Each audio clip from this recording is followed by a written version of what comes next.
Bonjour, je suis très heureux de vous retrouver ce matin, parler de l'actualité de la crypto-monnaie et du monde merveilleux de la blockchain. Nous allons parler aujourd'hui de la baisse du Bitcoin. Alors, est-ce que c'est un scénario qui a été déjà vu? Alors, comment est-ce que nous devons nous comporter dans un tel marché? Ensuite, nous parlerons aussi de BlackRock avec son ETF Ethereum. Nous parlerons comme d'habitude de notre partenaire qui est Coinex. Pour ceux qui viennent de nous prendre en marche, activez les cloches de notification. Abonnez-vous pour ne rien rater des prochaines vidéos.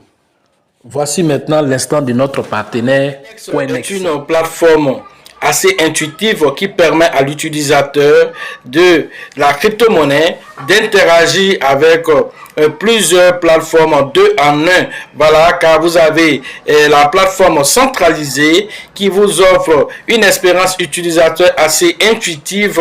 Vous pouvez y faire du trading spot, du futur. Vous pouvez faire aussi du staking. Vous avez aussi des produits comme le Loto Invest. Sans oublier aussi, que vous avez accès à plus de 1000 crypto-monnaies sur lesquelles vous pouvez spéculer un temps soit peu pour tirer profit du marché des crypto-monnaies.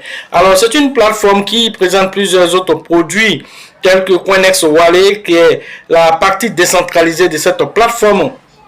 Elle vous permet d'interagir avec plus d'1 million de tokens sur son interface. Elle est très intéressante en tant que plateforme assez utilitaire, une plateforme qui permet de faire aussi l'interopérabilité entre les blockchains. Cela se fait grâce au produit qu'on appelle Coinex Smart Chain. Sans oublier aussi que cette plateforme, pour garantir les fonds des utilisateurs, permet d'agir avec la preuve de réserve qui est l'assurance qui donne vraiment plein pouvoir aux différents utilisateurs sur leurs fonds et l'assurance que leur fonds est en sécurité. Vous êtes invité à aller faire un tour sur Coinex. Pour ceux qui n'ont pas de lien, alors le lien se trouve dans la description de cette vidéo. Après, l'instant Coinex, nous entamons la vidéo, mais d'abord, je tiens à présenter déjà, mes vœux, de bonheur pour les, les 64 ans de la Côte d'Ivoire, pour tous les Ivoiriens et tous ceux qui vivent en Côte d'Ivoire. C'est l'indépendance le 7 août, l'indépendance de la Côte d'Ivoire, notre pays. Alors, c'est un événement assez important. Nous avons marqué aussi de notre marque aussi cette journée. Et donc, c'est une information, où les Ivoiriens essaient un temps soit peu, de s'égayer en cette journée, de commémorer les 64 ans du pays. Alors, nous entamons maintenant notre vidéo, mais sachez déjà que nous, quand nous souhaitons les vœux, c'est les vœux d'indépendance financière.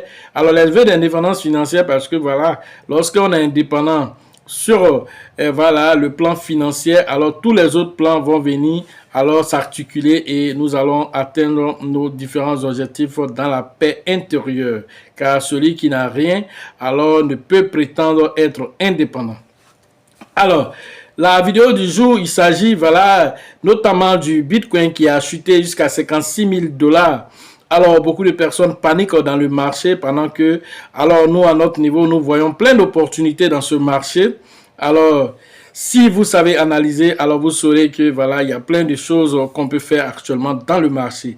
Alors, ce scénario que nous voyons aujourd'hui du Bitcoin, ce scénario, selon Peter Brent, qui est un analyste, un trader vétéran, pense que ce scénario est déjà similaire au scénario de 2016-2017, alors que le Bitcoin était autour de 600. En 2016, il était autour de 650 $. Il a chuté jusqu'à 475 $ avant de remonter vers la fin de l'année jusqu'à 20 000 $, on va dire, pour 2017, juste après, ce halving, juste après la période du halving, il est remonté, aller toucher les 10 000 $ pour terminer l'année 2016 et continuer jusqu'en 2017 pour aller frapper les 20 000 $. C'est extraordinaire ce que le Bitcoin a fait.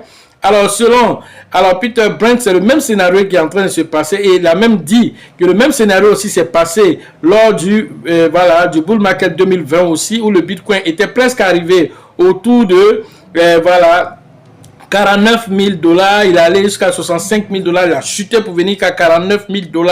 Alors les gens pensaient qu'il avait fini et il est remonté pour aller toucher les 69 000 $ en 2021. Voilà, comme son ATH. Alors cette fois-ci, nous sommes en 2024. Le Bitcoin, avant le halving, était allé à 73 000 $ avant de revenir. Alors, après le halving, il a chuté, il a encore remonté. Actuellement, il se négocie, voilà, après, alors la période, voilà, et comment on appelle, de turbulence au niveau des États-Unis, la tentative d'assassinat de Donald Trump a fait remonter le Bitcoin, alors qu'il est quitté de 52 000 $ à 63 000 $. Alors, on a commencé, pour certains, à croire que déjà c'était relancé. Voilà qu'aujourd'hui, le Bitcoin chute jusqu'à 56 000 $. Alors, beaucoup de phénomènes peuvent expliquer ceci, l'un dans l'autre. Alors, selon Peter Brent, tout ça, c'est un scénario déjà vu. Alors, c'est pour lui un déjà vu, un système déjà vu. Et donc, déjà, lui, se prononce pour un Bitcoin en 2025 autour de 200 000 $. Alors, ChatGPT aussi a été interrogé. ChatGPT, malgré cette baisse, voit le Bitcoin de façon très optimiste. Alors, il prévoit le Bitcoin entre 200 et 500 000 $ pour l'année 2025. Alors, pour l'année 2026, il prévoit le Bitcoin entre 300 000 jusqu'à 700 000 $ pour ce Bitcoin. Alors, pour l'année 2030, il se projette entre 500 et 1 million de $ pour l'année 2030. Ça, c'est ChatGPT qui fait cette... Voilà, on va dire, cette analyse. Alors, pour 2026, 500, entre 300 et 500 000 $, c'est intéressant. Alors, l'un dans l'autre, 2025, alors, 2026, entre 300 et 500 000 $. 2025, alors, si nous avons atteint même les 500 000 $, alors, ça serait quelque chose de très intéressant. Alors, l'un dans l'autre, c'est un scénario bullish, c'est un scénario optimiste pour le Bitcoin.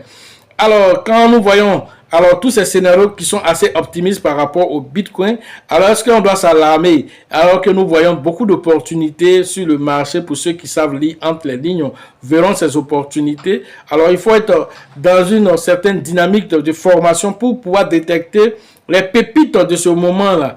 Alors, certains crypto-monnaies arrivent à tirer leur épingle du jeu pendant que le Bitcoin est en train de chuter. Alors, pendant que nous tournons cette capsule, c'est V8 qui domine le marché actuellement. V8 est monté à 15%, 16%, 15%. Alors, il fait en 24 heures plus de 800 millions de $. V8, alors dans du WIFAT, si vous voulez bien. Alors cette crypto-monnaie, c'est un même coin qui est en train de performer le marché actuellement pendant que tous les autres sont en bas, le Bitcoin même en bas, lui il a pris de 15%. Alors quand on dit aux gens pour dire, alors faites attention, vous qui avez mis comme slogan dans la tête, pas les mêmes coins dans notre portefeuille, vous serez les premiers surpris de voir que les mêmes coins vont toujours performer dans ce marché bullish du bull market. Pourquoi? Parce que ce sont des crypto-monnaies qui intéressent la communauté. Ce sont des crypto-monnaies, quel que soit ce qui se passe comme turbulent dans le marché, la communauté reste derrière ces crypto-monnaies. Et ça, c'est un indicateur très important pour ceux qui veulent, un temps soit peu, essayer de se diversifier et sortir des chemins, voilà, ancestrales. Alors, de 8, Floki aussi essaie de tirer aussi son épingle du jeu avec 1,6% d'évolution dans ce marché-là. Alors, Floki qui fait plus de 299 millions de $ en 24 heures. Alors, tout ceci, alors c'est très intéressant. Jasmine Coin a fait 2% d'évolution. Alors, Jasmine Coin aussi tire son épingle du jeu pendant que le Bitcoin est en chute. Alors, vous devez comprendre là que le marché, vraiment, il faut savoir tirer son épingle du jeu. Il faut savoir cibler certaines crypto-monnaies et savoir ceux qui sont, pendant la baisse, sont en train de faire du chemin. Et pendant la hausse, qu'est-ce qu'ils vont faire? Je vous laisse alors analyser cela à votre niveau. Autre information, il s'agit de BlackRock qui, voilà, ayant déposer les ETF Bitcoin qui ont été validés. Les ETF Ethereum aussi ont été validés. Alors, voilà, comment on appelle les ETF de BlackRock a tiré plus de 900 millions de dollars en seulement 11 jours. Voilà, donc ça demeure actuellement l'ETF le plus performant du marché actuellement des crypto-monnaies. Et donc BlackRock est en tête en termes de, voilà, d'attraction, on va dire, d'argent par rapport à ces ETF Ethereum. Voilà un tant soit peu l'actualité du moment, l'actualité des crypto-monnaies. Et donc, c'est un marché qui est assez morose, mais c'est un marché qui promet, c'est un marché qui, selon Peter, alors est similaire au marché 2017, est similaire au marché 2021. Alors, il faut repartir en arrière pour comprendre ce qui s'est passé. Alors, de là, nous pouvons nous projeter par rapport à l'avenir pour prétendre comprendre ce qui peut se passer. C'est vrai que personne n'a une boule de cristal, mais l'un dans l'autre, alors c'est un scénario qu'il faut réfléchir là-dessus parce que les 70 jours du Bitcoin après le halving, alors il a toujours eu ce genre de comportement. Alors quand vous repartez dans le passé, vous allez comprendre que toujours après le halving, alors 70 jours après, alors le Bitcoin a ce genre d'attitude. Alors ne soyez pas étonnés par rapport à vraiment ce que le Bitcoin est en train de faire en termes de chute. Cela prépare une vague haussière. Alors ce vétéran du trading le confirme à travers ses dits. Voilà ce que j'avais à vous dire sur l'actualité des crypto-monnaies et le monde merveilleux de la blockchain. Alors pour la prochaine édition, c'est au niveau de San Pedro, c'est prévu le 16 et le 17 août. Allez interagir avec le leader voilà, qui s'appelle Tebi Joseph pour les différentes inscriptions. Après San Pedro, nous allons interagir au niveau de l'international le 30 et le 31 août au niveau du Burkina, toujours avec le grand leader qu'on appelle Alassane. Alors la 12e édition d'Abidjan, alors cette édition se tiendra le 2 novembre prochain à la Bourse du Travail de 13 juillet avec le leader Bill, le leader Georgette et le leader Elisabeth. Sachez toujours que la chance accorde et accordera toujours ses faveurs aux esprits avertis, aux esprits entrepreneurs. Et si vous pensez que la formation coûte cher, je vous en prie, essayez l'ignorance. À la prochaine. Bonne fête d'indépendance financière à tous.